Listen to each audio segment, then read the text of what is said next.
Happy Wednesday, everybody. My name is Rocky Ballesteros. Welcome to My Wednesday Comics, December 18, 2024. We got a lot to get through today, and promise you, it's going to be a shorter stream than normal. Promise. Do you believe me? I don't believe me. But it is because I kind of have a time limit coming up here in a little bit. But I have quite a few things to go through. So I'm already in my mind. I was trying to edit what it is I might cut out. Part of the reason is I got 2 packages today, which came out of the blue. I knew they were on their way, but I had no idea they would both arrive at the same time. So that's exciting. Those are kind of the most important things, I think. And then went to the store today, got books that I thought I was going to get today, and then looked on the rack and saw maybe 3 extra books that I weren't even on my radar. So a lot of stuff, and I was like, how am I going to squeeze this in? And I got a late start to the day, had some things to do at the beginning of the day.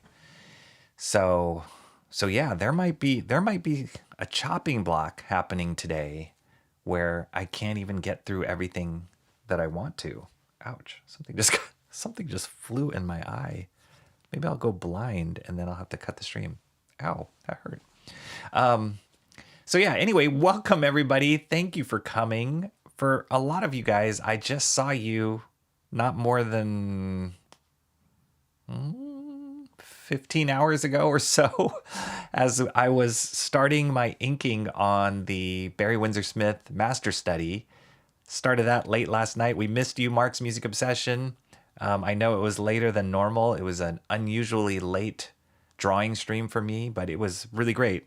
Ended up, I didn't even know how long we went until I looked at the total running time at the end of the day, or at the end of the stream yesterday, and it was like 4 hours, which, all right, that's a little excessive. Sorry, America, but made some great progress on that page, and I am so excited about where that's going. So that's moving along.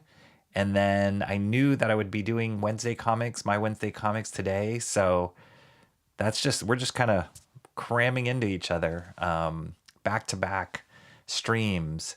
But it's all good stuff, all for the love of comics. And I'm so excited to talk to you about the books today that I got. But let me say hello to the chat first. I swear I hit go live and Comrade Sammy just flew in here like a bat out of hell. What's up, Comrade Sammy? Great to see you again. Comrade Sammy was first in the night chat yesterday, first in the My Wednesday Comics chat today. I don't know how you do it. Only the ninja knows. But she is quick. I think it's because she's learning how to spin that pencil. She's quick on the draw to get in here, but always appreciate you showing up. And then my man Mark's Music Obsession. We missed you yesterday, Mark. But go figure, you are projecting us outside again, which is, as I mentioned in the chat before the stream started, that's kind of frightening. But how could you not? Because you can. You have it all set up amazingly that you can watch streams in your back porch.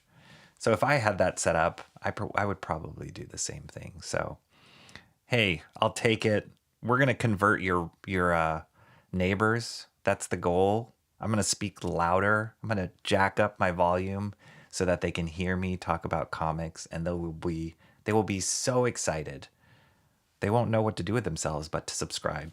Speaking of which, yesterday, I was so excited because we hit 450 subscribers, everybody. That was a great milestone. And then I woke up this morning and it was 449. And I'm not going to lie, kind of bummed me out. I'm like, who did I turn off that one person would unsubscribe? Not that I need to. I was telling my daughter, like, I'm sure YouTube algorithms kind of adjusting things. It does this quite often, of like view count goes up and down, subscriber count can fluctuate a little bit because it's regulating, I don't know, sifting through who are bots, who are real viewers, blah, blah, blah. I'm assuming so. Otherwise, it's a broken system, which is possible as well. But yeah, I'm not going to lie. The 449 kind of bummed me out a little bit because I prematurely said we hit 450. And let me just double check. Yeah, we're still at 449. So hopefully we can get that one subscriber back while we're doing this stream. Who knows? But we're at 449 at the cusp of 450. I won't even announce 450 until we hit like 452 maybe. But whatever. Minor setback. Cranberry Landers is here. Hello, Cranberry.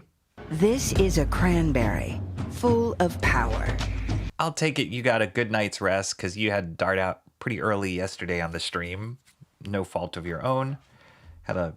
Sounds like you made the better choice of getting some rest versus staying up as late as all of us. So late. This is how I know I was up later than I should be, because towards the last fourth of the stream last night, Shant appeared. So, and John, like I think John went to bed. He didn't even show up in the stream until the end because he woke up on his side of the coast. So that was, I mean, it was still, 3 a.m. for him, but he showed up. So I was like, oh, geez. I kind of went over the, what is it? Like I went over the tipping point, or I like stepped over the Mason-Dixon line, not Mason-Dixon line. What is it? The prime meridian, whatever the time zone is that designates yesterday and today. I stepped over that line and I started waking up the vampires. So I knew I went too far. And to be honest, I crashed after that stream yesterday, but all in good fun. It was awesome. It was really fun. And we had some new people pop in that I'd never seen before. So that was pretty awesome. Wait, I saw it. Where are we? Emo Trash. Of course. Emo Trash with the early right uppercut. Finally he appears, she says. I'm here, Emo Trash. Don't worry. But you know what? It's going to be better today. You know, you're still on your desert island. Of course I'm going to appear. You're on your desert island with your peanut butter. I don't know if you guys saw on the community tab, or for those of you who didn't see, I posted a picture last night right after stream because I got so hungry. We were talking about what peanut butter people liked, what version of peanut butter, smooth versus crunchy, people liked. Crunchy won in the poll. And John was going off on some crazy tangent about food that you could order in the middle of the night. I don't even remember. He was telling Comrade Sammy to order this food. But I got so hungry for peanut butter that I actually made myself a peanut butter sandwich last night, and I posted a picture of it. So that's how much influence you guys have on me.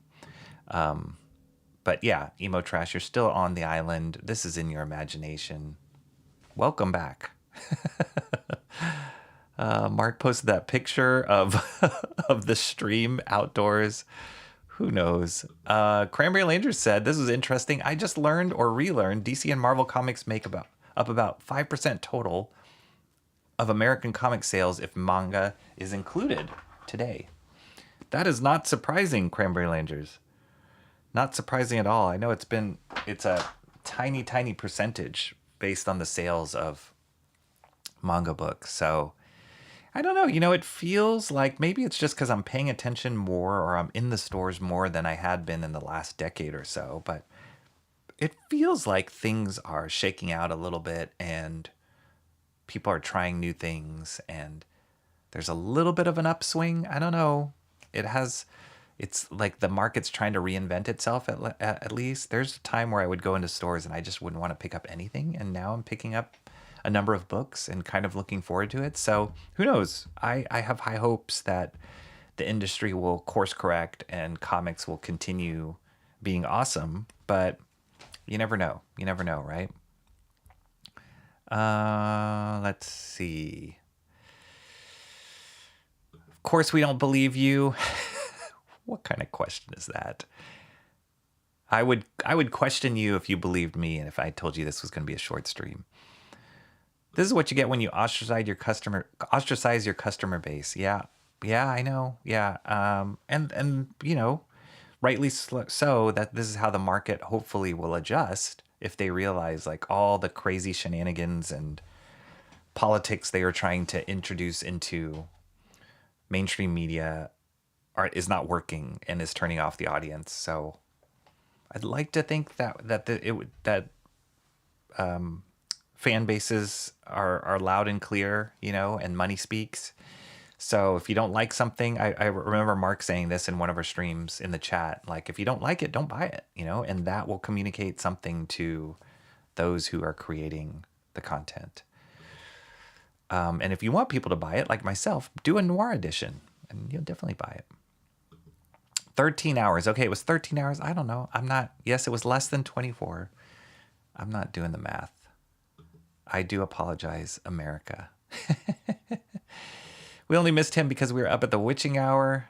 John is likely in Carrie's this time, however. I see. She streams on Wednesday. How can anybody stream on Wednesday that has nothing to do with comics? This should be like this. This is the Sabbath of comics, is Wednesday. Like, clear the way for comic streamers on Wednesdays. Mark, if you find your neighbors have fallen asleep, it's... Do I have a sound effect for that? I thought I was gonna... I did. I did this. I did it. It's smart. That's a new one. I never got to use that one. So thank you, Comrade Sammy. I'm gonna lean into the smooth, sullen, dulcet tones of my voice. That has come up numerous times from people who have been in these streams. So I'm gonna lean into that. And if that puts people to sleep, by golly, I'm gonna be proud.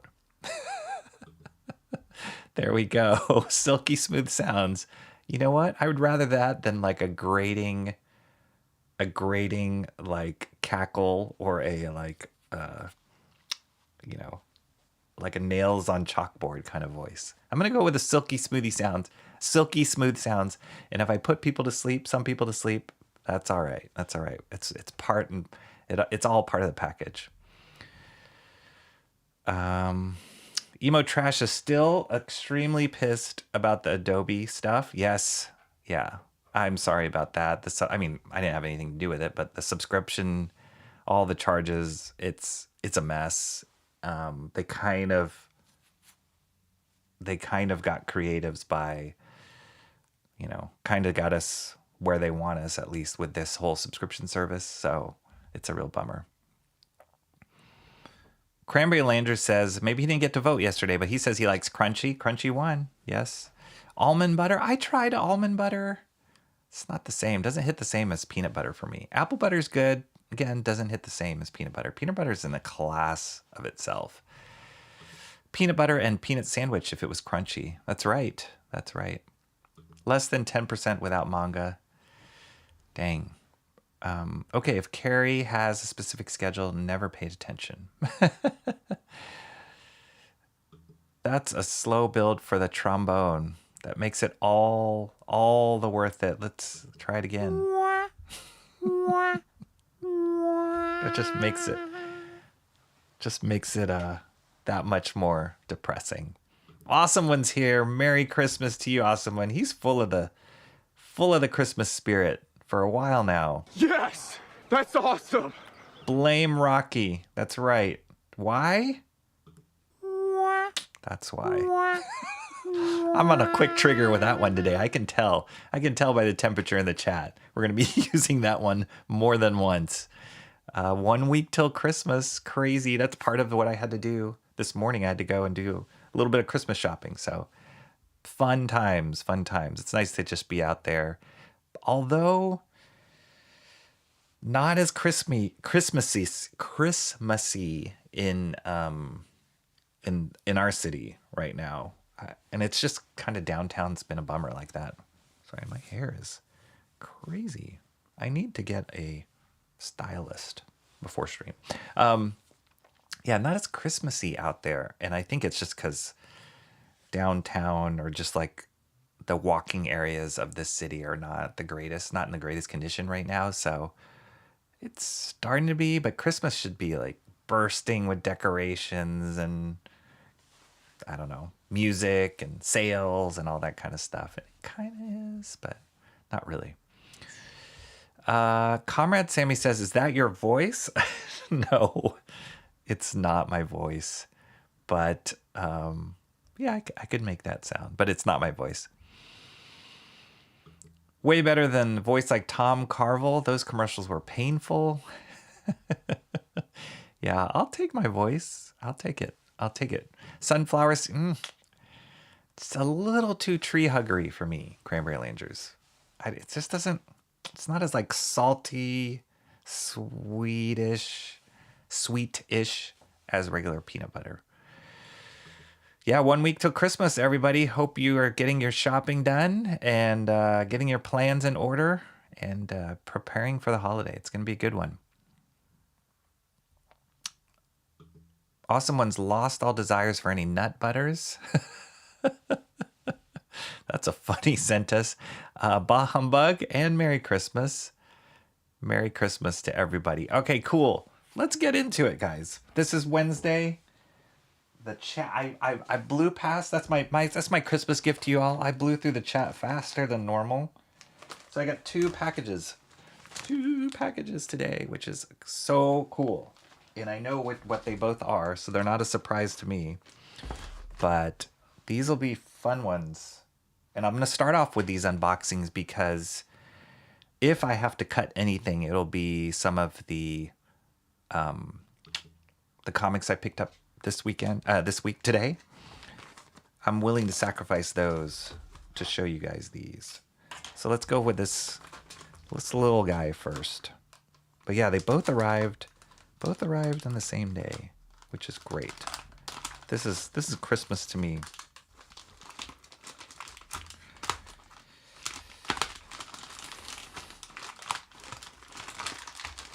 Cranberry Landers, just looking at the chat, says it's good tree huggery.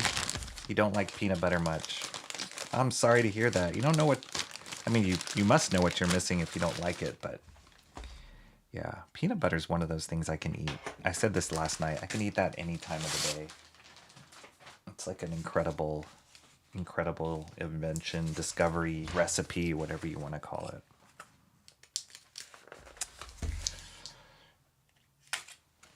All right, let me make sure I'm not like...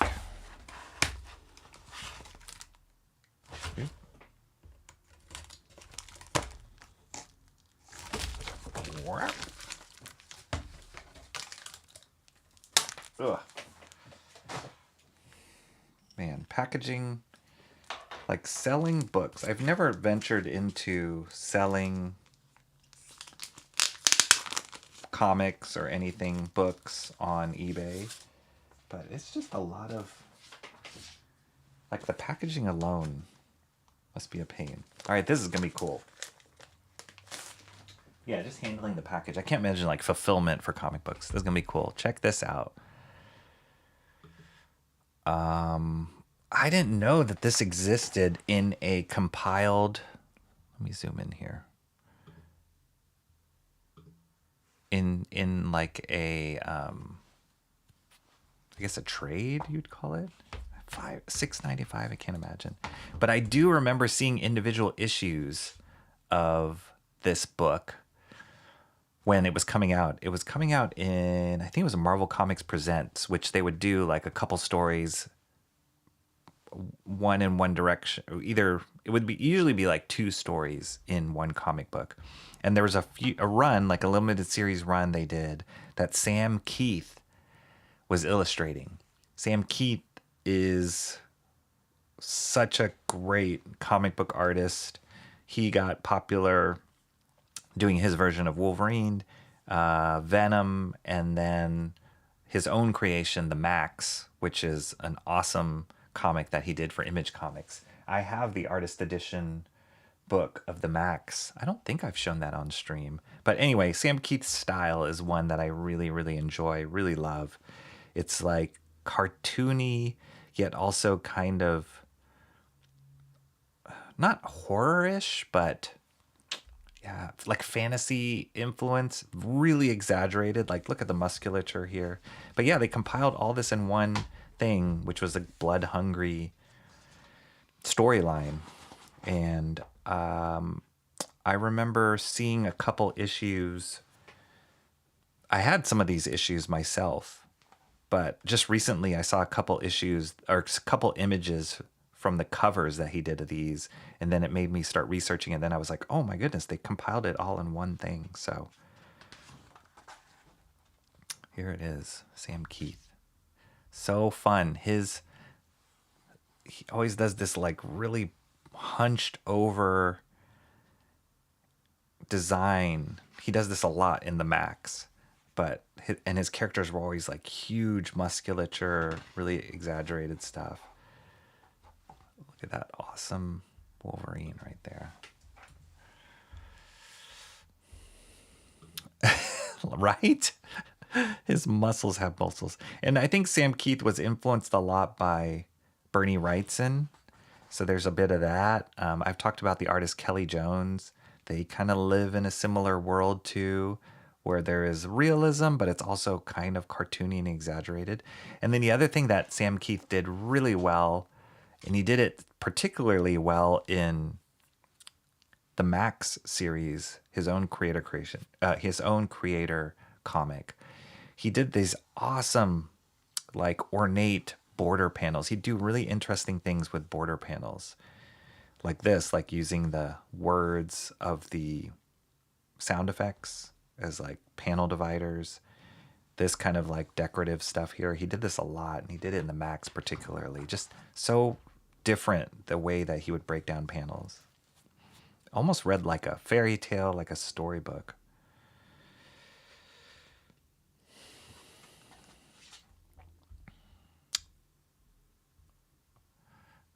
Rocky has on his Christmas plaid. I do. You like that? It's actually not a Christmas plaid, but it's like this plaid flannel shirt that I'm wearing because it's kind of chilly these days. So you got to layer more as you go out. And then there's this character here. His name was Cyber. That's right. And he's kind of a recurring villain in Logan's world, in Wolverine's world. And I believe he has his own like adamantium laced stuff too. Usually everybody that fought Wolverine had to have powers that matched up, like Sabretooth, like Cyber. Otherwise it wouldn't be a fair fight. And another thing that Sam Keith did too was like he would do these like tattered costumes really well. He did this a lot in the Max. I've seen this described. Oh, you can't even see. It's a little bit of a reflection there. I've seen this described as his phone cord designs. Let me see if I can zoom in. Like it was like a unthreading of a sweater he would do, and it would just be these like curly cues, and he did this a lot in. There you go. That's a little clearer. He did this a lot in the Max, and it didn't make any sense, but it was just cool. Like all this like tattered stuff. It's great. I love this. I remember these issues, and his version of Wolverine got my attention.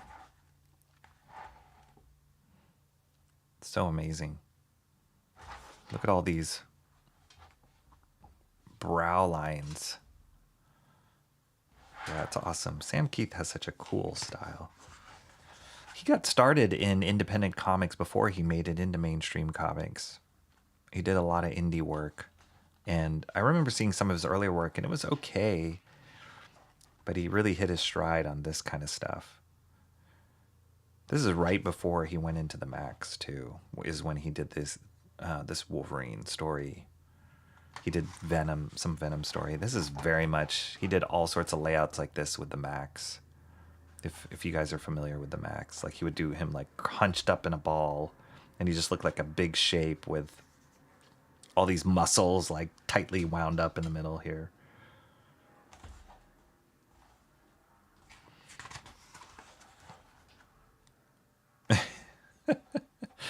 Cyber's wearing like a hat. kind of in disguise. It's cool. It's so cool to see it all in one, all together.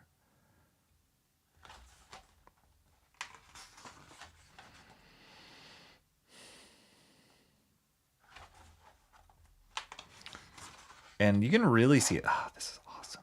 You can really see it in the artist edition that I have. Wow, look, talk about. I'm in the middle of inking that Barry Windsor Smith drawing, so I'm very acutely aware of like how Wolverine's claws look like, or at least how Barry Windsor Smith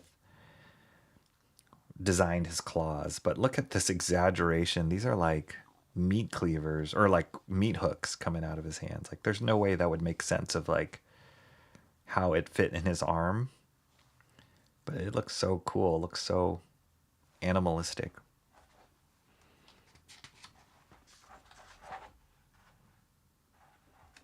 There's wild drawings here.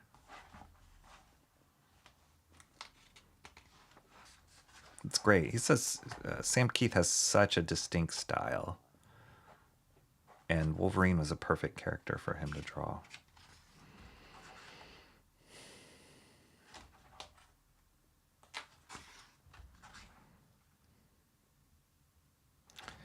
And for those of you who've read the Max, like he based the Max, this was this great like two realities happening.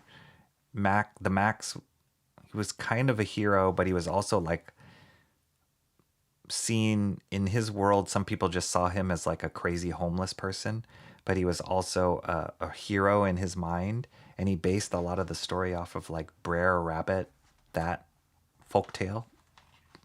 Crazy mixture of fantasy and reality. Sam Keith likes doing that a lot. Who wrote this? Oh, Peter David wrote this. Okay. That's awesome. That is amazing. Really cool. See, there's more of those like phone cord strings off of his costume. That is amazing. And Sam Keith kind of attacked the page. I was just like furious with his page.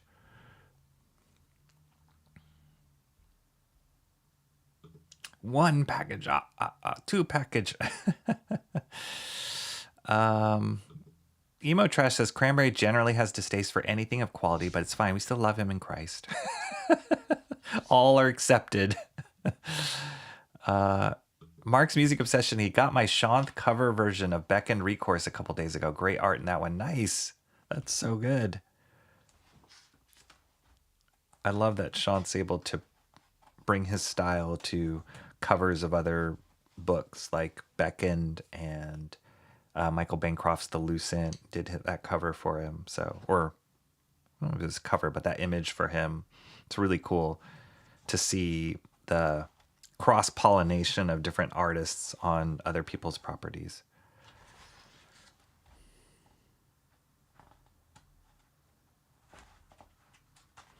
Anyway, this is fun stuff. Really fun. Amazing pages. This is very classic Sam Keith, like musculature.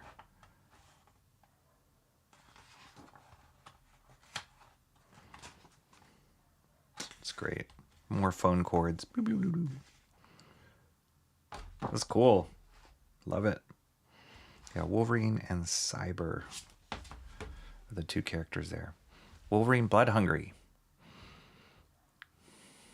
Sam Keith Muscles, that's right. And actually you spell Keith, that's how you normally would spell the name Keith, but I've noticed he always spells it Kieth, which goes against, it's like a unique spelling of that. It's almost like, I always thought it was a misspelling whenever I'd read it, but then I was like, oh, that's how he spells it. Cranberry says, I remember this one. There's that beefcake Emo's into. I'm Cake Man. Yeah. So much controversy on Batman, the thick Batman drawn by Nick Dragotta for Absolute Batman, which actually Absolute Batman #3 is one of the books I picked up today. If we get to it, we'll get to it. We'll get to that one at least. So much controversy on that one, and yet Here we go. This is thick Wolverine. Nobody had an issue with that I know of. The only beefcake I need in my life is Absolute Batman. Emo Trash says Wolverine I can live with or without. Wow. All right.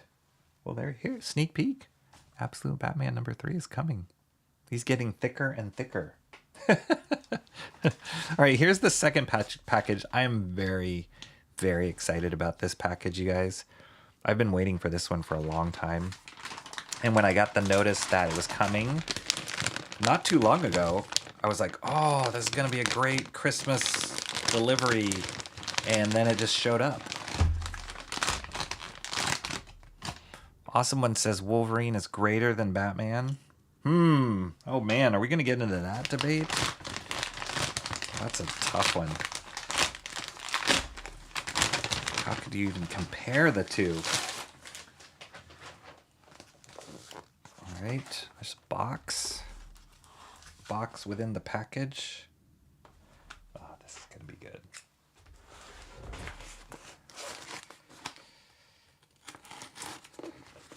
My thumbnail, I don't know if you guys saw the thumbnail to this stream, is a little bit of a hint of what this is. This is going to be such a unique thing to see or to go through.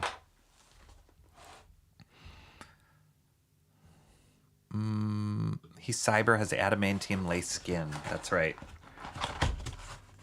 This is so cool. Okay, wait, let me get through the chat first before I didn't care for Batman in the comics, but really liked him in the animations. Yeah. Both. I liked him in both.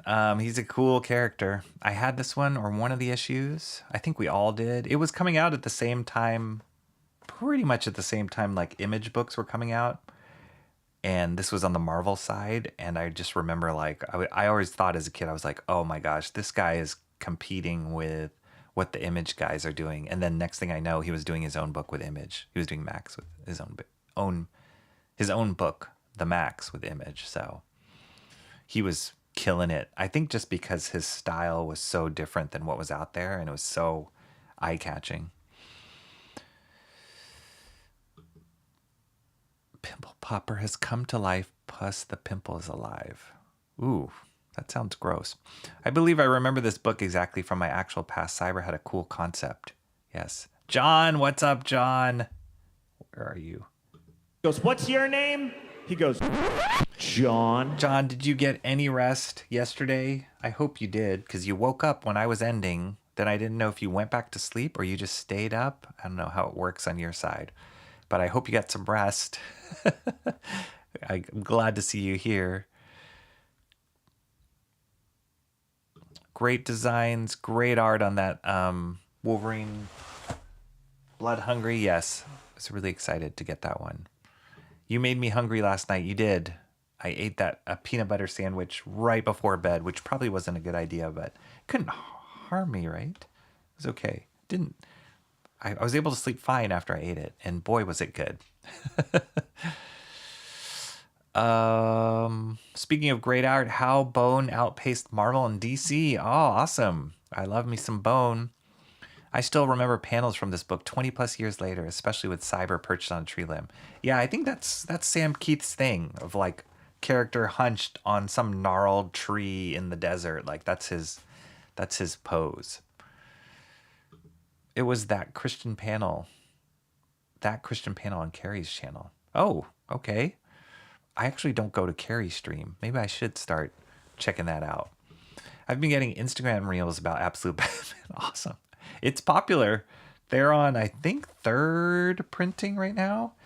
And it's one of DC's best-selling books of 2024. So it's going good. They just announced today a variant cover that Frank Quitely, he's one of those masterful artists right now. He did a variant cover for Absolute Batman, I think number 6, and it looks really awesome. So yeah, they're killing it right now with those books. All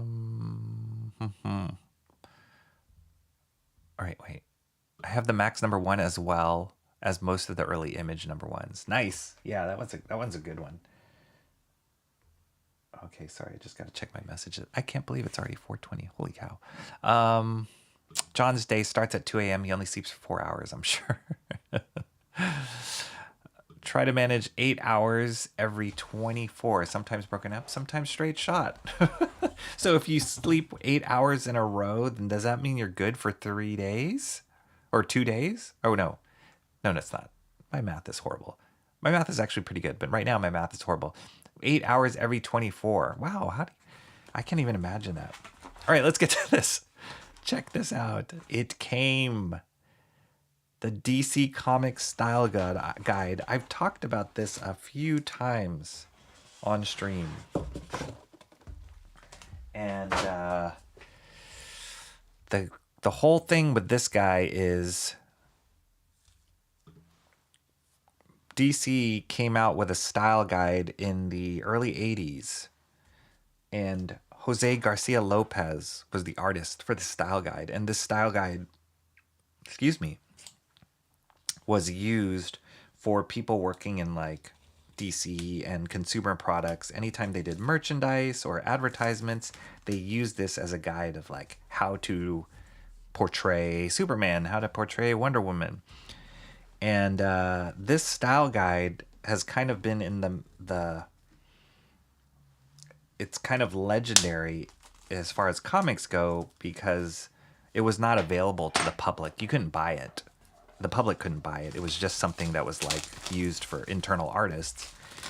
But there was some bootlegs that got out, or people would have a copy of them and they'd sell them and they'd go for a lot of money just because they were very hard to find. And I don't know how they did it, but this company, Standards Manual, got a hold of the rights to produce it one for one from the original source material. And then now they sold this to the public. So here it is. And I think I ordered this almost a year ago. So it's amazing to finally get it. Wow, that is a lot of yellow on screen. You know what? I'm pretty good at math. So, but I am a little tired because the stream went long last night. And so maybe that's it. Not thinking straight. But I am pretty good at math.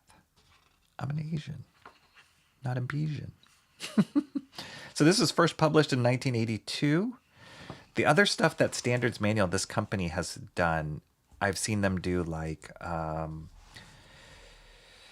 reproductions of like manuals for the like New York subway system and like the branding for that. For NASA, they do like branding manuals for that, like old branding manuals and stuff. So I know they do like a high quality production value on the books they produce, but it's really awesome to see them do that for this style guide because there was no way I would be able to afford the original kind of style guide myself, which I would love to get my hands on. But now that there's this version out there, I jumped on it.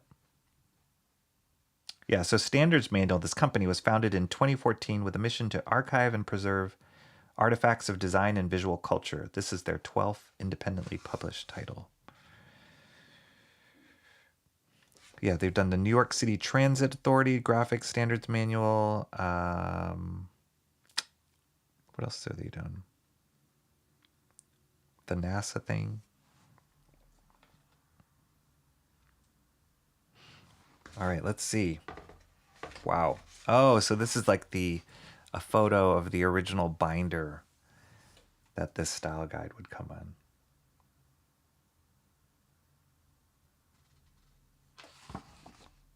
It's great. It's the DC staff.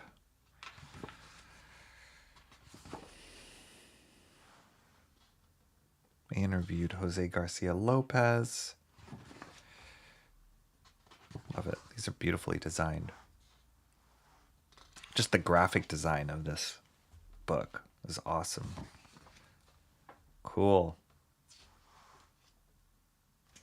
Isn't that pretty cool?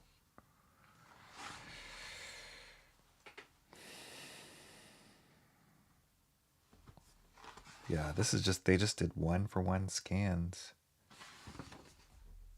All these rules they're talking about, like the Pantone colors that you use This is awesome. This is like a different level of geek. The color substitution chart. Man.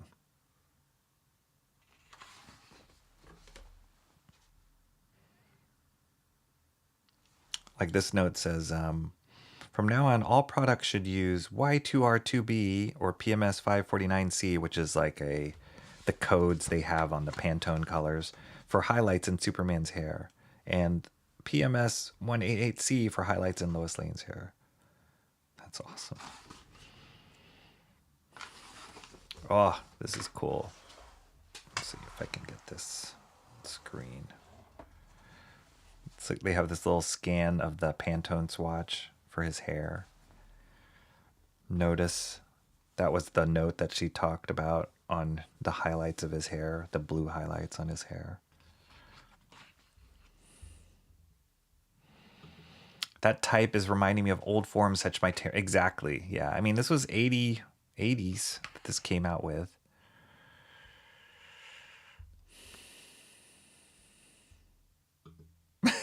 Yes. It was bad. It was bad. Ouch. Did get sleep. All right. When are we getting Geiger and Red Coat again? Feels like it's been a while. Wow, Emo Trash. You're totally tracking the books.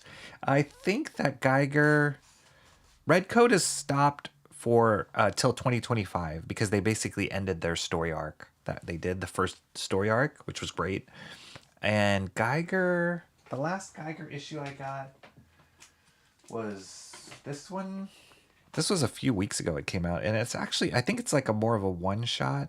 I honestly haven't read it yet. It's in my pile of to read that I've bought already but I haven't read. And they had a guest artist come in and work on this.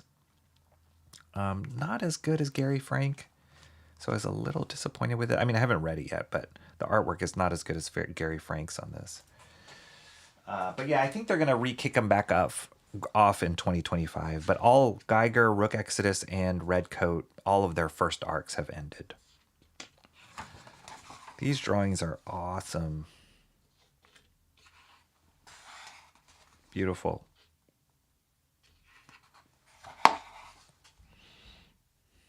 My mom will be 86 Christmas Eve. I can't imagine making it that long. Well, it's in your genetics, Mark. So you might.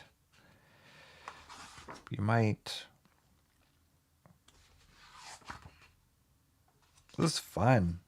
Totally fun stuff. Like, I can't imagine getting this assignment. Okay, you're working on a style guide for DC. Come up with packaging ideas or come up with layouts for stuff that we could put on banners or card stand-ups or whatnot.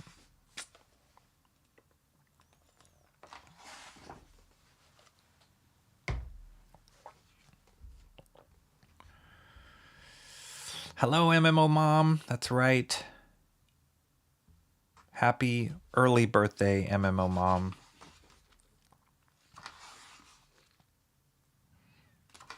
This is great. Look at these expressions for Superman. Let me make sure that is in focus. Sometimes it looks in focus, doesn't it? Yeah. Sometimes depending on the thickness of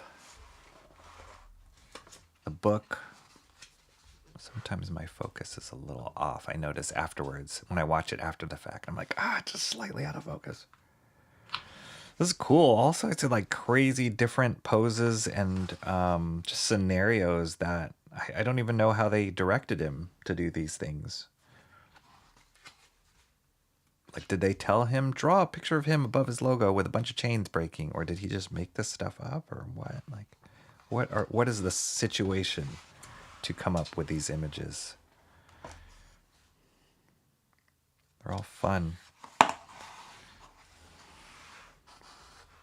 And I wonder how long, I mean, I didn't read the intro. They might have talked about it a little bit more. I wonder how long it took them to put this together.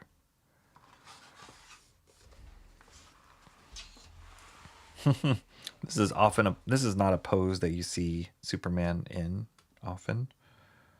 Hanging out, chilling, looking at his huge supercomputer. And I think this is before using computer art to like ski. So he just hand drew this and made it look like a computer type. That's awesome.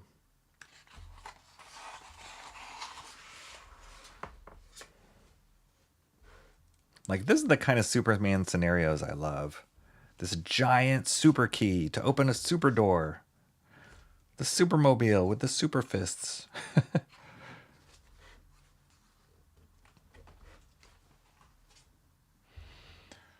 Poor Robin in those fashion crimes of spandex.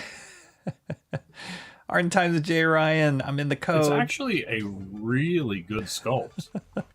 I don't know what that means, but it sounds cool. Love it. They even did a logo for Lois Lane. Look how cute she looks with her little bangs. It's like action camera outfit. So cute. So much appeal, man. Jose Luis Garcia. So much appeal in his drawings. This is such a cute pose. It's funny because so one of the standard things that you learn and do a lot of production work when you're working in animation, or you do like turnarounds, you do these kind of style guides, or they call them production Bibles, for whether it's a commercial or a TV show or a feature film, to basically communicate to the entire production, this is how the character looks, this is how different expressions look, and all this information like you're seeing in this style guide.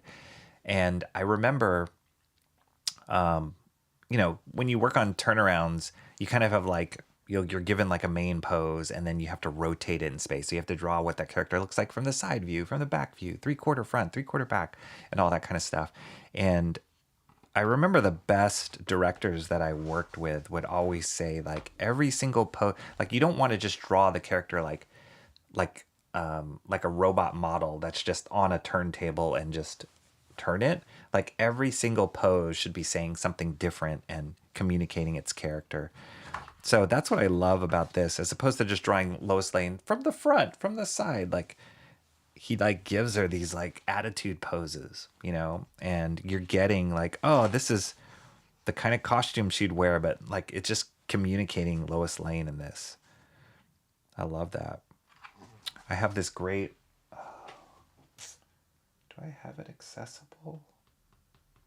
No, I think it's in the garage. I'll have to pull it out one day, but I have this great photocopies of some Tarzan turnarounds, and Glenn Keane was the artist on that, the main artist on his design and supervising animator on Tarzan for Disney.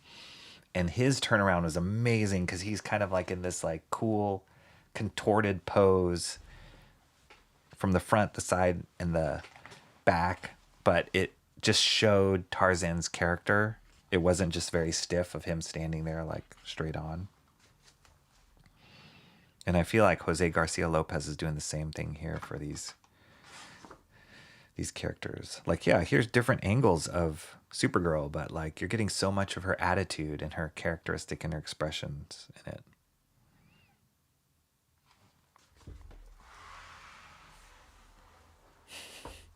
Like her arms on her hips here for the back pose, but it's like fist out. Like, this is what her fist looks like.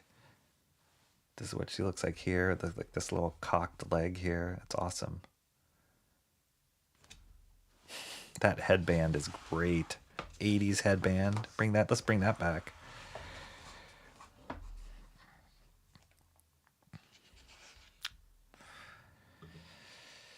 Mark's mom isn't watching at the moment.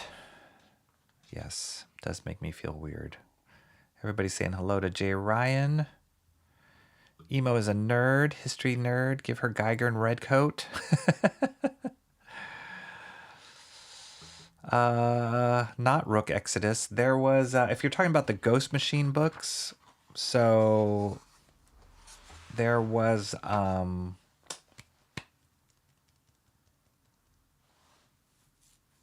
gosh, what is the army one called? Junkyard Joe was an army one, army robot. Geiger, Redcoat, Brook Exodus, and then the horror line is Hyde Street. I believe there was a one-shot book called Devour, and then the new ones that came out were Hornsby and Halo, which I did not pick up. The Rocketfellers I did pick up, and I really enjoyed that one.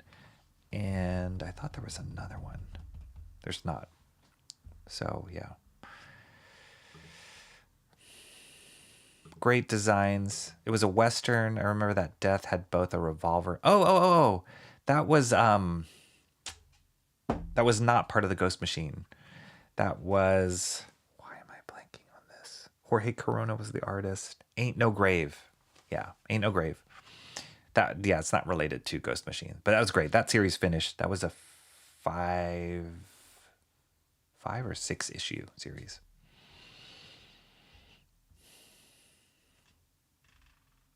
At the risk of spinning you off in another direction, have you considered doing a comic involving Mount Vernon? It would be cool. Oh, here we go. Here's the man, Batman. Yeah, I love it. See, he's giving you like, this is what his hand would look like, foreshortened at you. But then from this angle, he gave you a different view. So that's really thinking about turnarounds. The worst turnarounds are the ones that are just like, and you just get the same information. It's really boring. But every time you see this character, it just every pose communicates something about the character. It's great. Robin in his elven shoes and his chainmail underwear. Never understood that. Man, these are awesome. Bad guys.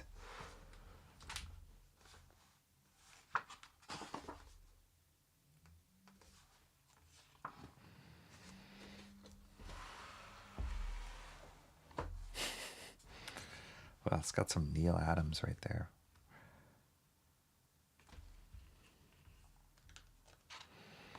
Superman, Green Lantern, Justice League were my favorite DC books. Those are all good ones. Style guides and being on model. We used to be a proper society. Models be damned.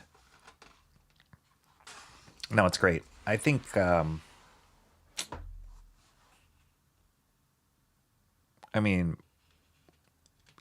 love that. I think you can follow style guides and models too much, where you kind of lose a little bit of the spontaneity of just drawing an image, an exaggeration, or simplifying an image. But when you have somebody with the caliber of artistry as Jose Luis Garcia Lopez drawing the style guide, then just stick to that. Because this guy knows how to draw. Just these like layouts with the bat symbols. It's awesome. This crazy bat symbol frame, whatever. Banner.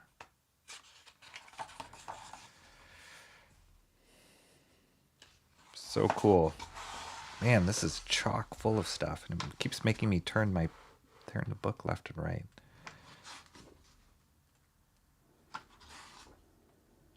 I love all the logos too. All the logos kind of communicate the characters too, like something about the character. Although that one's a little weird. Bay Girl. Who's Bay Girl? Never heard of her.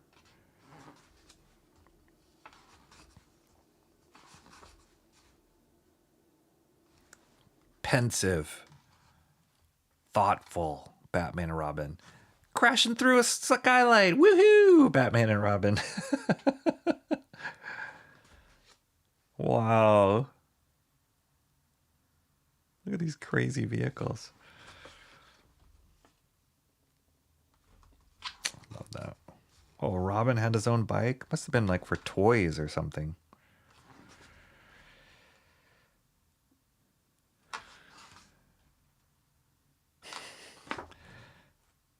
Ah, here's Wonder Woman. Wow. I love Jose Luis Garcia Lopez's Wonder Woman. She is a knockout.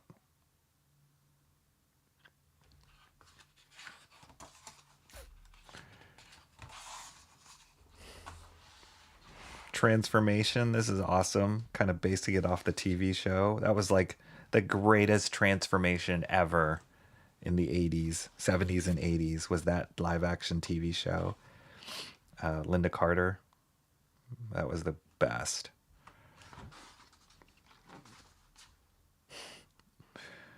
Look at that face. Dang, that is so good. I'm going to zoom in on that. That face is so good. That is so cute. Dang, that's good.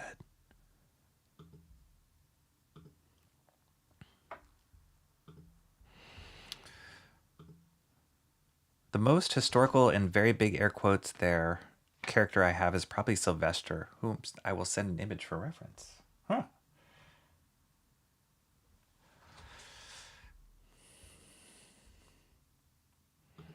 I have the key for a door issue, I think. I love how everybody's saying future birthday to Mark's mom. That's amazing. Mom says, thanks to everyone for the birthday wishes. Oh, so cute. Oh, another. Oh my gosh. Is it just me? Or is like the appeal on his female faces just out of this world?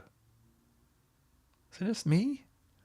It's like it's not like boring fashion magazine, but it kind of has a fashion romance novel feel to it, but still heroic. Oh man, gets me. That is a crazy foreshortened angle.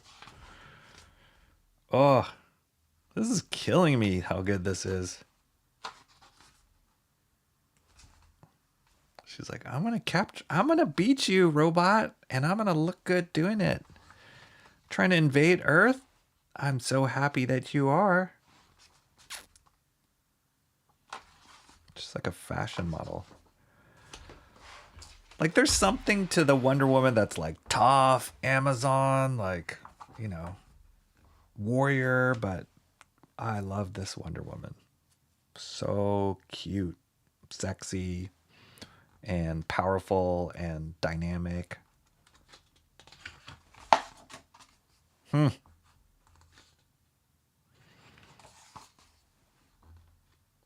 Cheetah. Nice. Before she became really crazy looking. Okay, dang it. I'm running out of time. All right, wait. Let's go. Shazam. Man, I wish I could go through this stuff slower, but I am running out of time.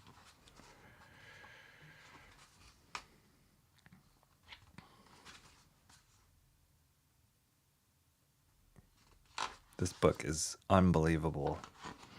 I believe you can still order it. So if you are at all interested in this kind of stuff and or Jose Luis Garcia Lopez's artwork, I can't recommend it enough. It's really great. And I can see why this manual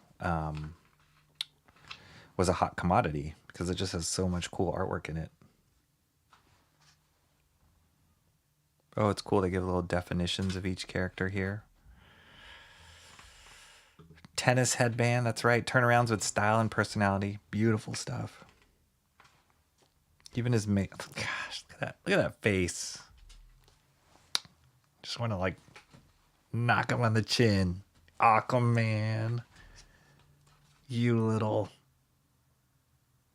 swimmer dude. The Flash. Gosh.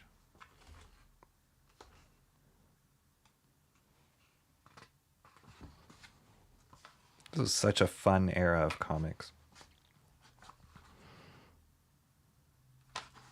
And there's not that many lines here. I mean, some people think like more lines the better. There's not that much. It's just they're all perfectly placed. All right where they should be. Look at that Hal Jordan Green Lantern. incredible.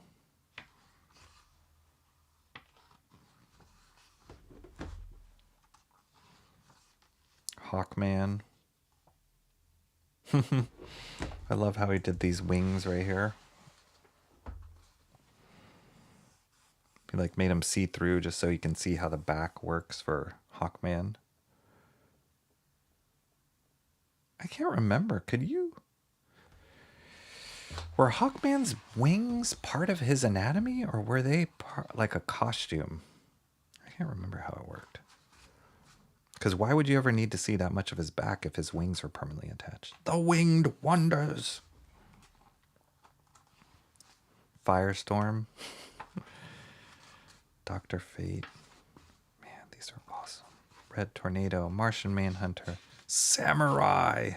Cyborg. Cyclotron. What the? Okay, these are some B characters that I'm not familiar with. Golden Pharaoh. Okay, I know Mr. Miracle. I know Orion. He looks like a character from He-Man Masters of the Universe. Manny Faces. Mr. Freeze. Oh, that's a funny version of Mr. Freeze. These are definitely toy drawings right here. Never heard of this guy. Ah, Teen Titans. Dang.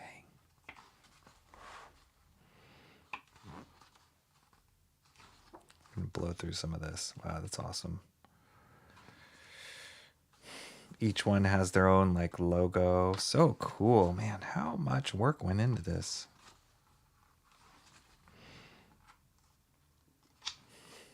Plastic Man. Some logo stuff. All right, this is weird. Did Jose Garcia Lopez draw this? Not his best work. This is weird. Super Juniors. Oh, this is weird.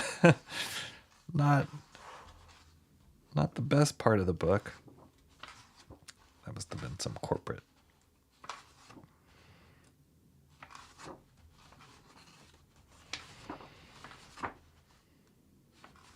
Cool. Awesome, awesome stuff. Love it. Super Friends, superheroes.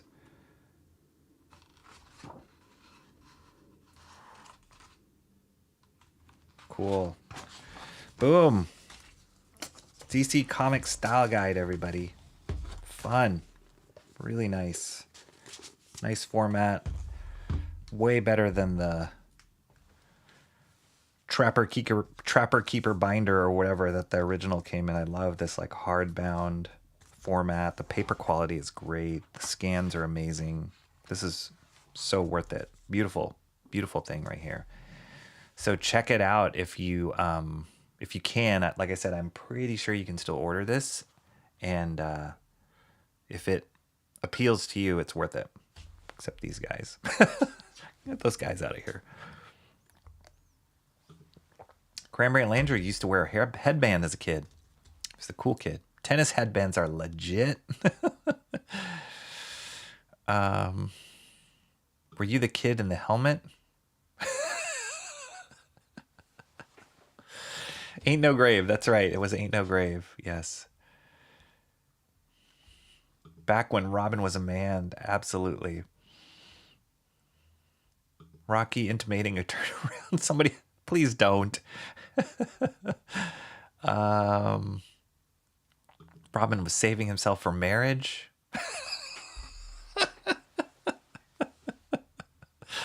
Oh my gosh. Let's see. People are excited. Oh, we're talking about the economy here. Here's Batman 1943 TV series. Awesome. I love that. I love the Adam West, Burt Ward TV series. That one was fun. Really good. Baywatch Girl? I guess. Let's see. Oh my gosh, where is this going? Rocky might need a moment with this Wonder Woman section. It's amazing. It's just feminine superhero done so beautifully, like so great, really good. Like I love this version of Wonder Woman. Good art. Yep. No, not just you, Rocky. She's lovely. Thank you, John. See, I'm not the only one. I can also get a Sylvester image if he truly so desires. Send it to me, Emo. You've got my whatever Discord information, Twitter handle. Send it to me. Simple and clean these faces are. Yep.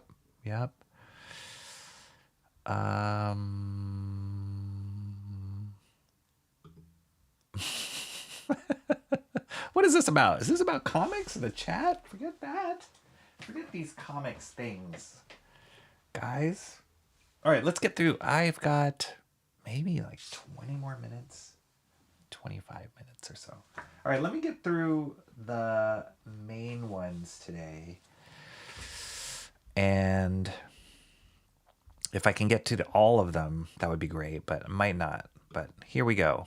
I just want to make sure. Rocky has learned the skill of Shelby by ignoring most of chat. No, I'm just running out of time. Aquaman looks great. One of the most underrated characters, by the way. I've never really clicked with Aquaman. The only Aquaman that I've enjoyed reading or the designs of, or these older ones like that from the Style Guide. I love that version of Aquaman, as kind of hokey as he was. That's the one. Maybe it was just because I grew up watching Super Friends. So that might be part of it, but I was never into the like long-haired with this trident, bearded, like King Triton looking Aquaman or Poseidon looking Aquaman. That never really appealed to me. Maybe it was too close to what they did with Namor and Marvel. They were just kind of competing for that underwater prince. But I love this one, the kind of a little bit hokey, like communicating with dolphins, riding a seahorse. Like I love that Aquaman. What's up, K-pop? K-pop again, a double K-pop sighting. How are you, K-pop? Love having you here. Always bringing the joy when K-pop's in the house. Green Lantern outfits always looked awesome. Yeah, great design. They're made of nth metal. Oh, the chainmail panties, the chainmail shorties. Hawkman has that Flash Gordon Hawkman. He does, yeah.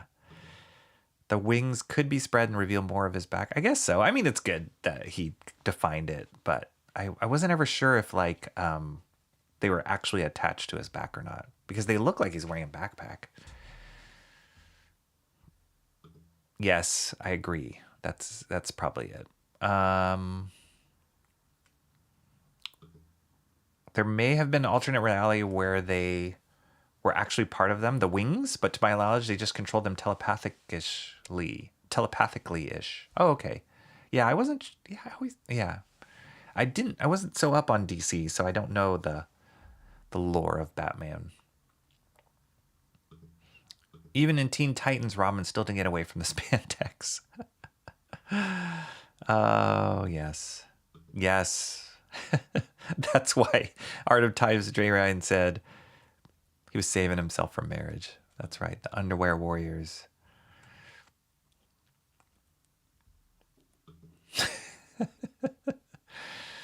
The guide has zero instructions on how to guide us. It was just a way of Jose Luis Garcia Lopez just showing off his art. He was like, I don't know, style guide, but just check it out. I could draw whatever I want.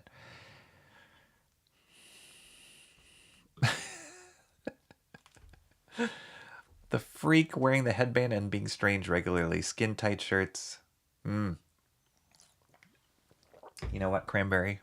I can see that. I could totally see that. Bat shark repellent.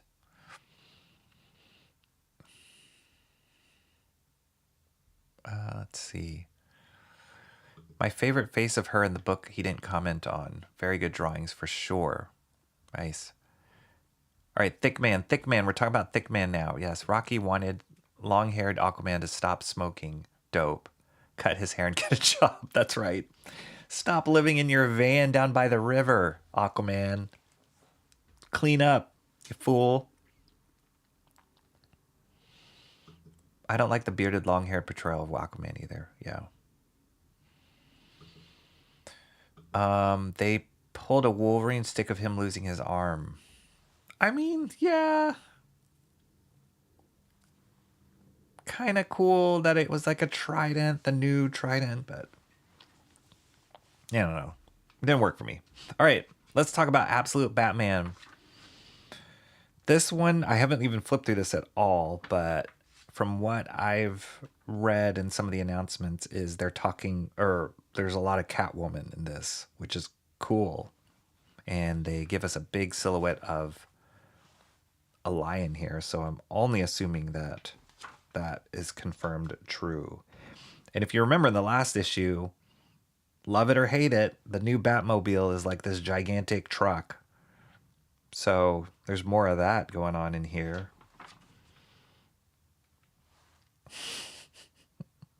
This is so crazy already. This awesome car chase going on. There's a lot of talking though. Here's Aquaman. See this? I don't know. Like, I love the other Aquaman bit of this. It's not even committing to a beard here. Yeah. I don't know. Not feeling this. Totally feeling that. Okay, so then here's like a flashback to Bruce Wayne and Selena Kyle as kids. She's wearing this cutie cute hooded cat hoodie.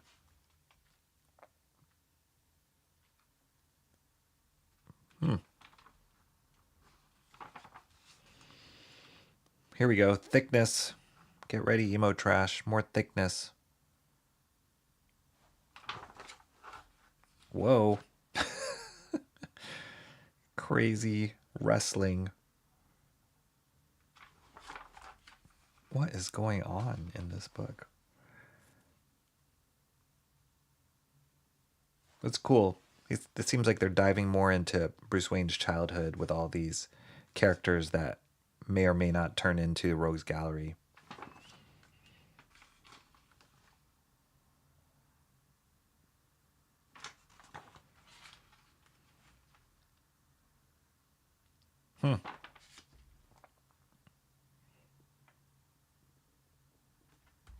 Interesting.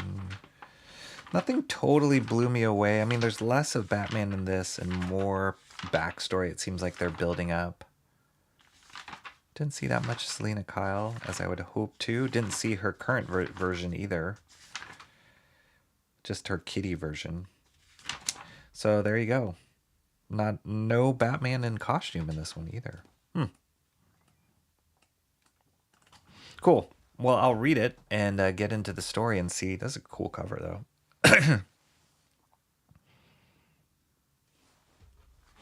Absolute Batman number 3.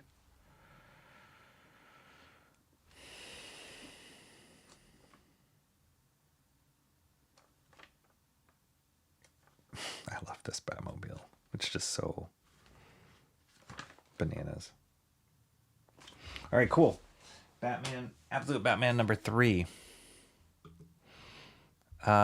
Emo's digging for Sylvester images for Rocky now. Awesome. The nth medal was for his wings, mace, and other metal gear he and Hawkwoman used. Oh, okay, cool. Giant truck Batmobile. Oh, wait. Yeah, I remember that. I am 35 years old and I live in a van down by the river. There's nothing subtle about this book. Look over here. See that girl with the cat ear hoodie? Yeah, that's Catwoman. I mean, yes. Yes. There is. There is definitely that. It's like they're trying to make sure that you understand the tropes that they're breaking or they're playing around, the toying around with, the story elements that you're toying around with that come from what you're familiar with from Batman. So Thunder Thighs. All right. Okay. Cool. I'll definitely check out your Sylvester images as I get them later, Emo Trash. Okay, this was a new one that I picked up. New Gods. Is that in focus? Yeah, it's in focus. It always changes a little bit. So the New Gods, I always remember them from like Kirby's version of the New Gods, which were these like ultra cosmic in space gods that were battling it out, these epic battles. I love this double page spread as I was flipping through it to figure out whether or not I wanted to pick it up. I loved this double page spread, so I was like, all right, cool. Just felt right for that like cosmic. I mean, this whole thing of these like guys stacked on this wall felt kind of Mobius-ish to me. All this kind of stuff looks really interesting. The artist is Evan Cagle. Not super familiar with his work. This writer, Ram V, he's writing a lot of stuff for DC and I believe a couple other independent publishers, but he's kind of popular in the writing world, comic writing world right now. But the artwork looks pretty cool and looks different than what's out there. It's like bringing something different. Like this stuff's pretty neat. So yeah, I was like, okay, I'll give it. Like I usually say with you guys, tell you guys, I usually try and give, if something grabs my attention in issue 1, whatever it is, I'll usually give you that issue. That'll, bring me in. And this looked pretty cool, like for what I would expect for New Gods. Granted, it doesn't look Kirby-ish. It's like a totally different style than what Kirby did, but it's bringing something cool and different and epic, which is what I would expect from New Gods. So it just made me go, all right, I'll check it out.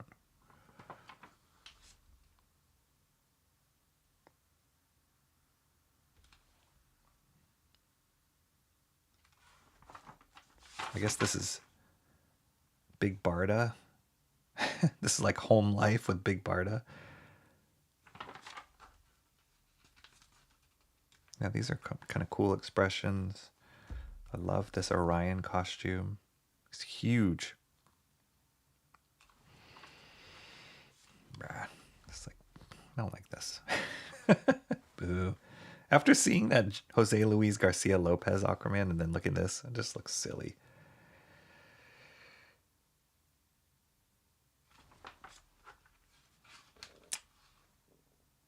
And yeah, I'm assuming like here's like Mr. Miracle, so I'm assuming he's gonna come into this too, because I know he's affiliated with the New Gods.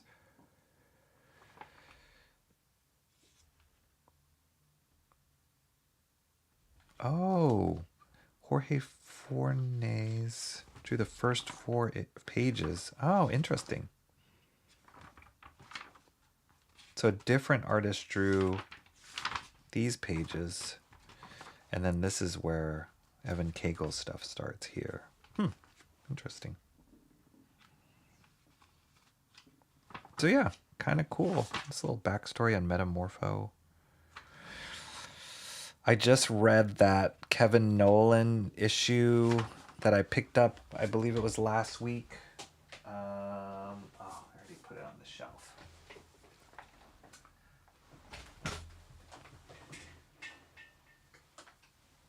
Weird.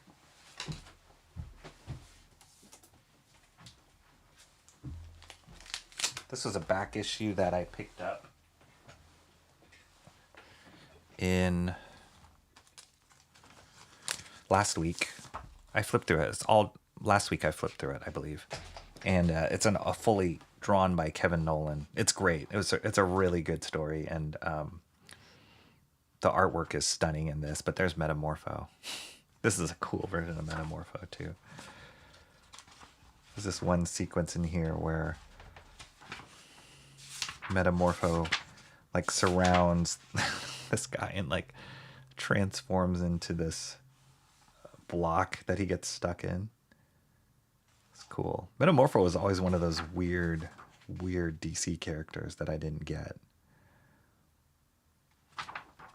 Anyway, it's funny that they're doing another Metamorpho thing here.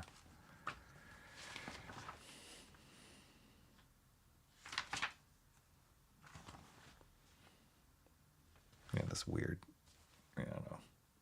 It was weird. All right, cool. So that's New Gods #1. Kind of cool. Hopefully the story's good. Artwork looks cool.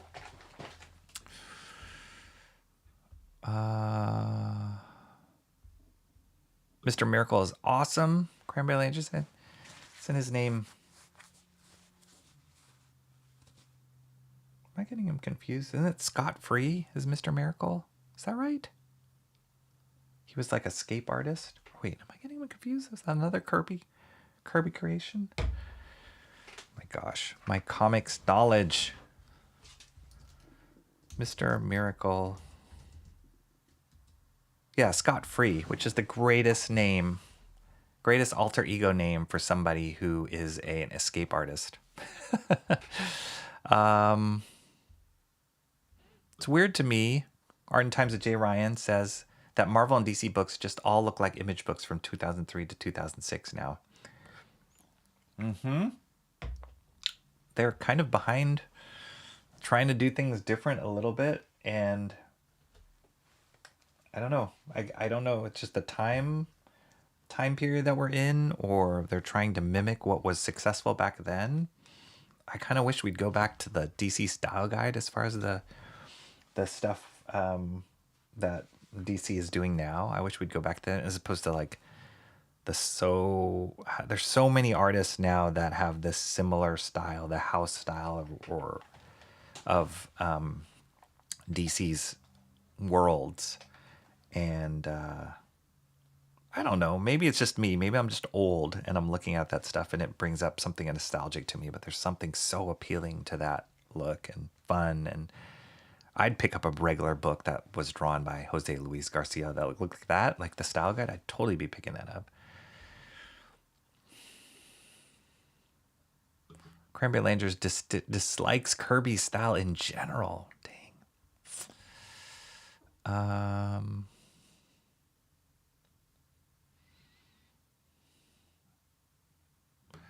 Mark's Music Obsession says, for nostalgia's sake, I request a review of Web of Spider-Man #1. All right, I'm going to write that in my notes.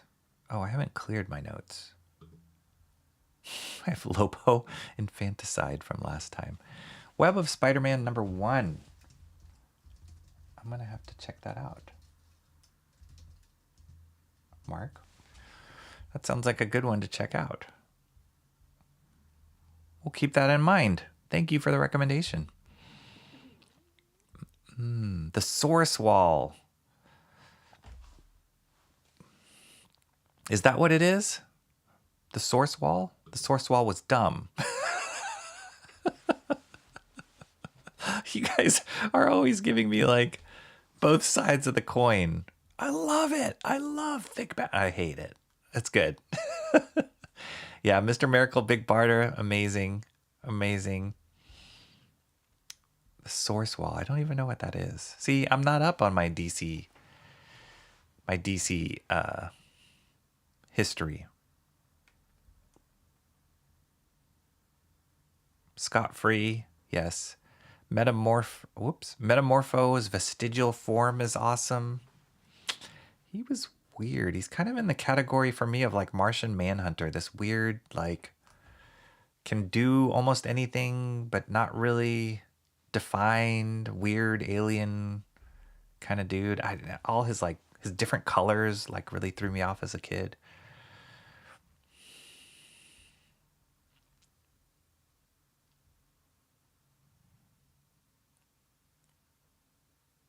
All right, cool. Let me just check my messages and make sure I'm not. Right.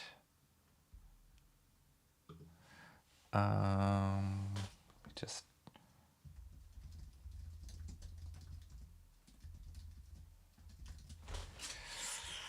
Yeah, hopefully I don't have to like end immediately. Okay, so this is another pick. I've been picking up Dustin Weaver's Paklis. And these come out at weird times. Like, there's no schedule to it. He's doing this independently. He's doing it through Image, but this is his own creator-owned stuff. And I just love how different and off the beaten path it is. Dustin Weaver has worked for mainstream comics.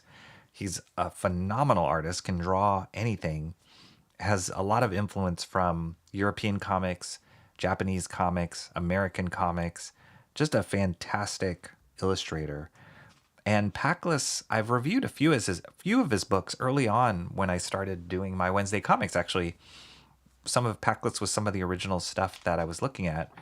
And it's just a collection of different short stories that he's written for himself, and oftentimes there's some that are continuous through all the issues of Paklis. Some of them are just one shots, but they're all different. They're all like, one of them was like a sci-fi story. One of them was a time traveling story. One of them was like a weird, slightly, not horror story, but like, what's the writer I'm thinking of? I can't even remember the name of the writer. Like, but it was like a metamorphosis story. Actually, there's part of one that's in here that reminds me of it as well. But yeah, some were like tongue in cheek, making fun of superhero comics. So they just run this really wide gamut. Can't even put your finger on it. But I just love that he has the courage and the balls to like put it out there. And you can tell he loves comics. He's always experimenting with, if it's not the art style, it's the way that he's telling the story or the kind of stories he's telling. He even did a story that was like one that he wrote with his daughter and kind of illustrated it. It was really cool. So I just love that he's trying to do something very independent, something that is totally not mainstream, and yet it's still like for the love of comics. And he's really, really good at drawing. So it's awesome. I don't know how he pulls it off. But this issue just came out of nowhere. It just happened to show up in my box today. And I can't remember. Issue 8 came out maybe 5 months ago, 6 months ago. So it's not like I'm tracking it. And it just came in my box because the comic store knew that I had picked up the previous one. So they just assumed that I wanted this one. And I was like, yeah, sure. So it's this crazy. I don't even know what the story's about. See some weird insect thing. But I'm always excited when these come because I'm like, I know something different. I'm going to run into something different when I look through this. Look at this super creepy character. Yeah, so I can't even describe some of these stories or what they're about. And he'll switch styles, like amazingly. Depending on the story, he'll switch styles on it. So this is like highly crosshatched, kind of like a dark, suspenseful science fiction tale. And then this has more of like a Euro flavor. I put a little tag here because there's a couple of inappropriate panels in this that I'll skip over. Whoop. Yeah, but like it's a little bit more inky Euro line style in these. And I just find he's just trying out stuff. It's great. I have no idea. Here he's kind of making fun of those like image character designs here. I have no idea if this is making him any money or is he just doing it for the love of it. But it's cool. I wish him all the best with trying this stuff.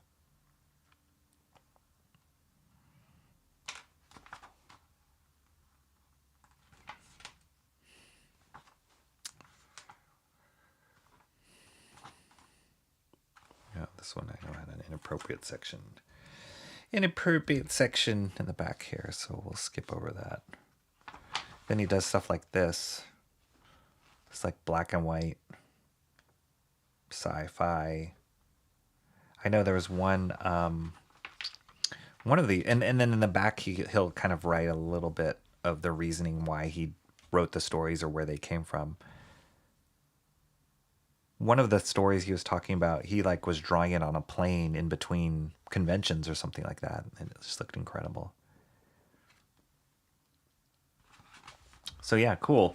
Paklis number 9 came out, and I guess he's working on. It sounds like he's working on Paklis number 10. Good for him.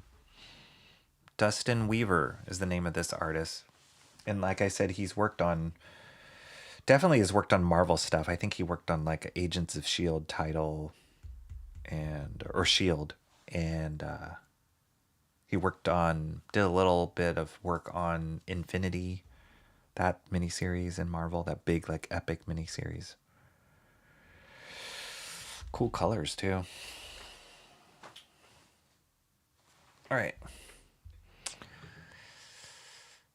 Cranberry Laser just says, I didn't really like Metamorpho, but his vestigial clone Shift was cool. Wow, that is beyond my knowledge. The layouts look to have a more European style to them, for sure. For sure. I like motel stories. Yeah, it looks like it's a motel story. Looks like a happening motel.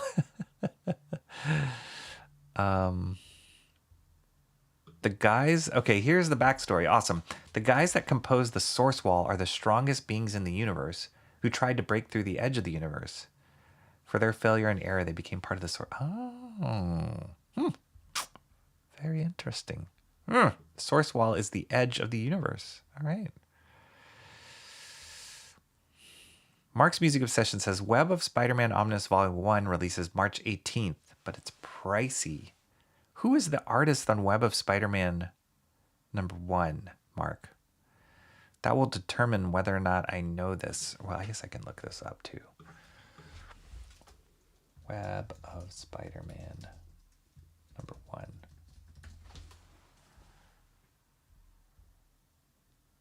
1. Wait, am I looking at the right one? This isn't the one with the Charles Vest cover, is it? No, that's 2024. Oh. Is this the Charles Vest cover? The one where he's in the black suit? Mark? I don't think I've ever read that one.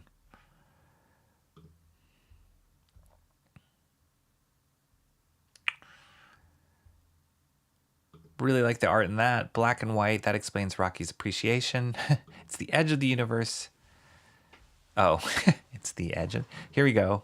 Penciler Gregory Ben LaRocque. Oh, okay. Gregory LaRocque. Inker Jim Mooney. Colorist Louisa. I think that's the same one with the black spider. At least what I'm looking at here online. The cover is that Charles Vest cover. And that came in 1985. Greg LaRocque, Janice Chang, Phil Felix, Charles Vest cover. George Russos. Louise Simonson, who is Walt Simonson's wife. I will have to look that up. That sounds awesome.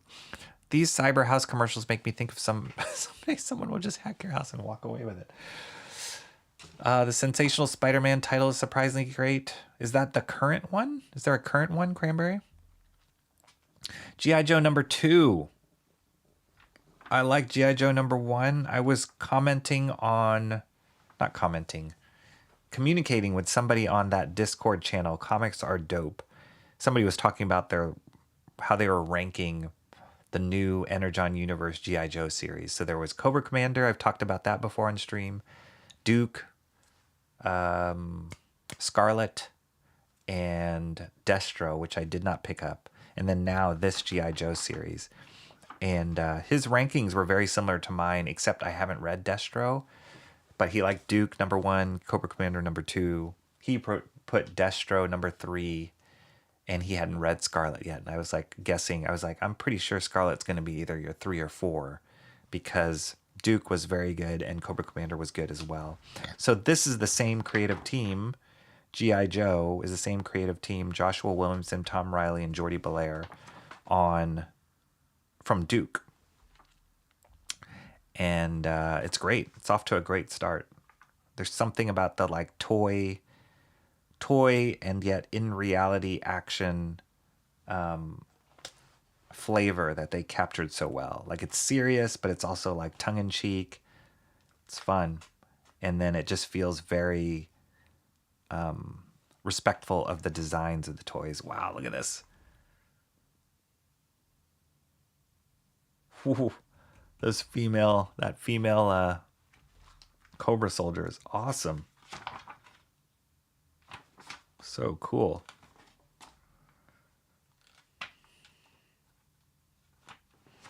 I don't know if that's new or if they had female Cobra soldiers before. That is awesome. I love it. Great colors as usual. And Tom Riley's style is fun. It's like slightly animated, but still very comic book, classic comic book. And his renditions of all the like main characters are awesome. Whoa. They always end these on kind of big cliffhangers, so this is amazing.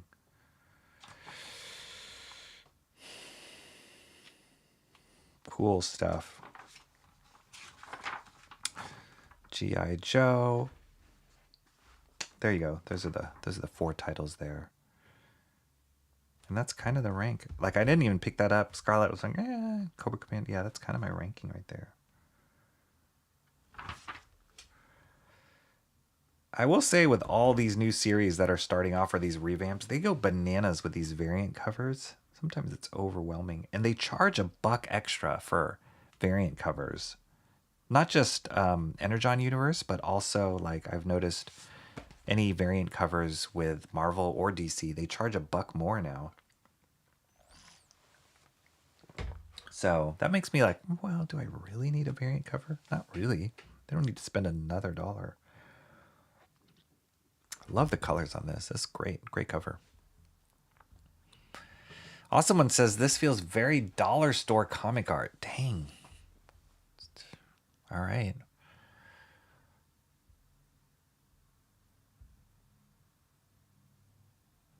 Mark's Music Obsession. Uh-oh.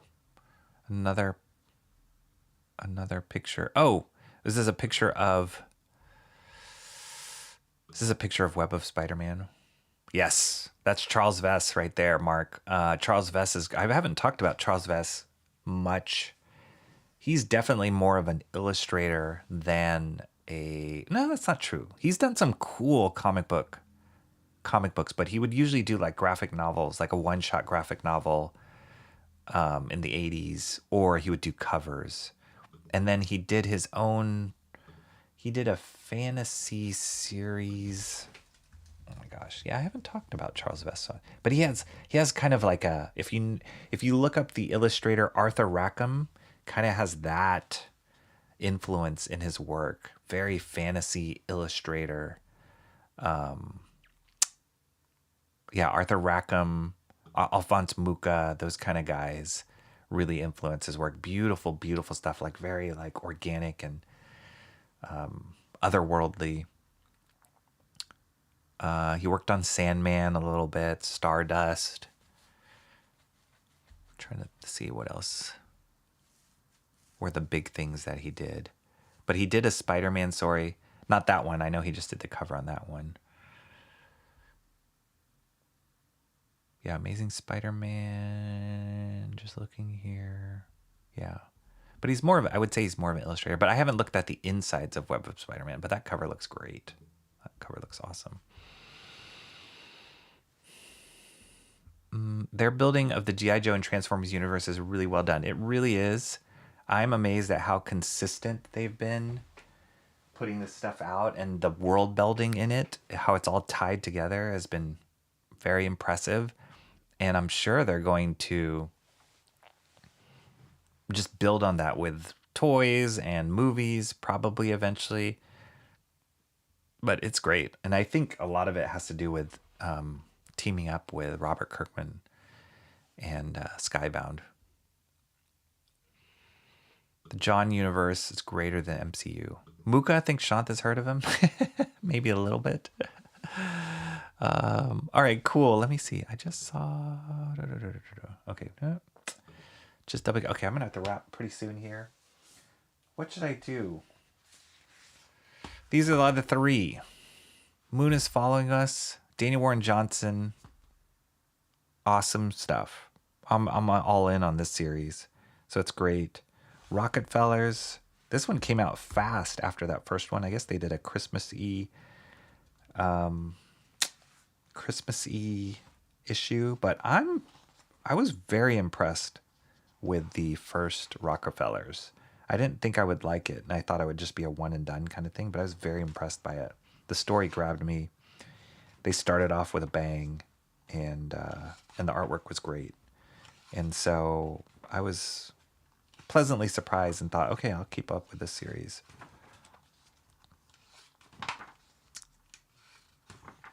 Oh yeah, I guess maybe this is kind of a Christmas one shot. But this is a cool villain that they designed, or Francis Manapul designed, that's kind of chasing them. Whoa.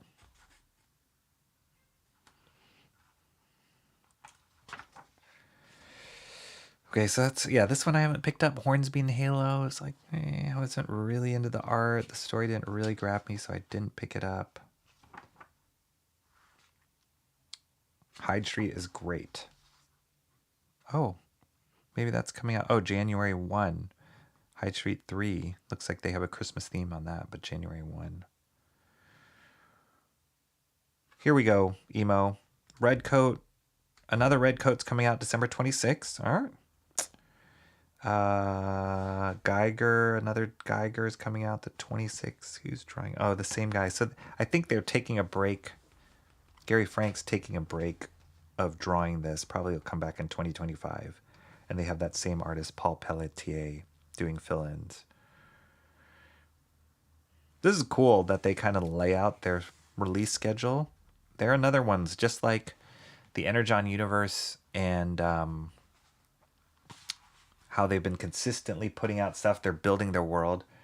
Ghost Machine's been doing the same thing. So I guess that's why I kind of feel like there's something different. Like it's a combo of like people who have proven themselves on mainstream stuff, and now they are pushing into their independent work, their own creator-owned work, but it's not like totally off, like it's not just like crowdfunding or, you know, super independent. Like they still are leaning on producing it for comic book stores, producing it for mass market. So, but it's amazing the output of both Ghost Machine and this Energon Universe Skybound initiatives has been really impressive.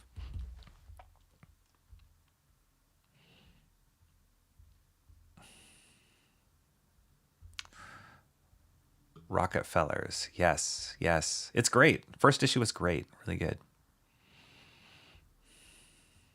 Okay.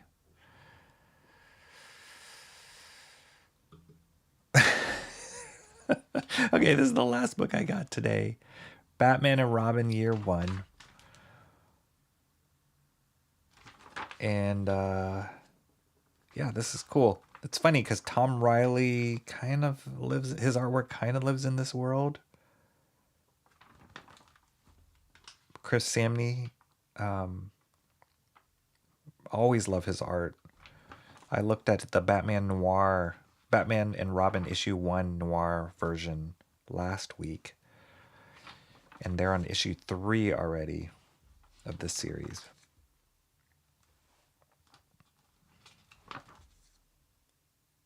But yeah, his artwork's awesome.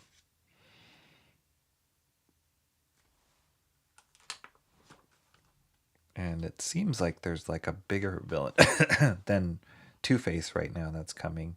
This is cool. Very dramatic. Of all the panels are at this like angle, which kind of feels off kilter a little bit. Adds to the tension of the scene. It's cool. I feel like the artwork's kind of taken up a notch in this issue. Colors are great.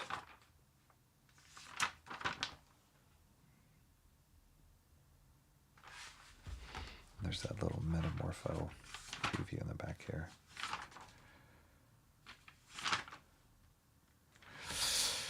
All right. Batman Robin Year 1. Number 3 came out. I wasn't expecting that one to come out, but it did come out today. Boom. All right, I got to end it. That's really abrupt, but I do have to end it. Let me see. Where are we at?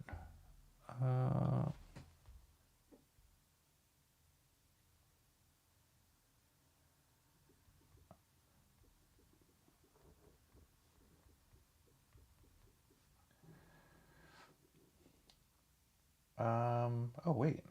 What are you sending me, Emo Trash?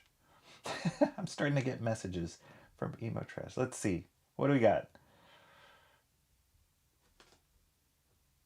Oh, this is awesome.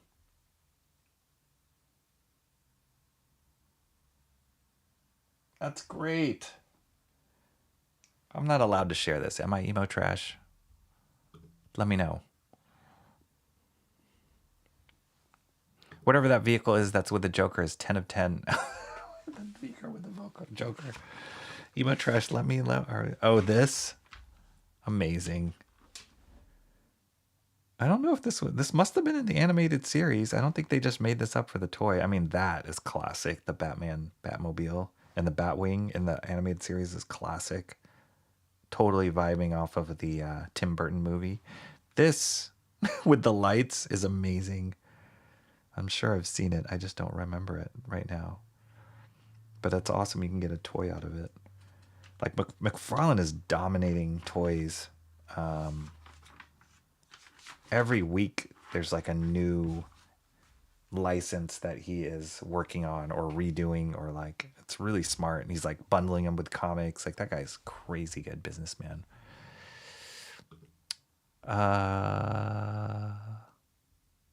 See, under 2 hours. I did it. My work does not need to be on the internet. Emo Trash says, all right, I'm not gonna put you on the spot, but you just let me know next stream. You let me know. When you share artwork with me, you let me know if it's okay to share. Because this looks great. I love it. It's great. Now you got to ink it. Oh, okay, I see. Oh, that's cool. Wow, I love this floating head.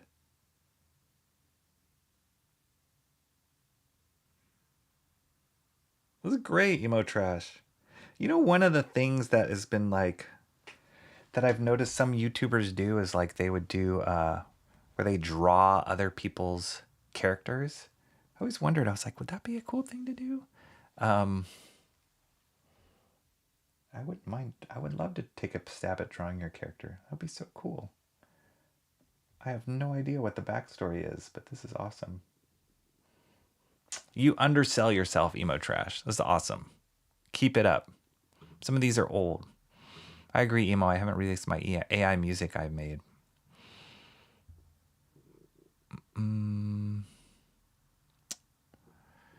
They changed the have on the Joker's car. The have? Well, they changed something. Guess I should say words to let people know I still exist. That one was decent. There we go. There we go. There's the Emo Trash we love. I have one I did ink actually. Hang on. All right. Let's do it. Send it. I feel like I'm leaving everybody out, but it's cool. I'm just going to respect Emo Trash.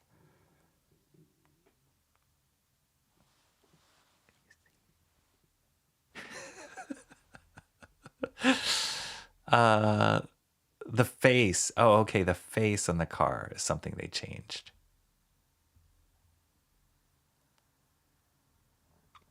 Got it. I love it. It looks cool, though. That toy looks cool.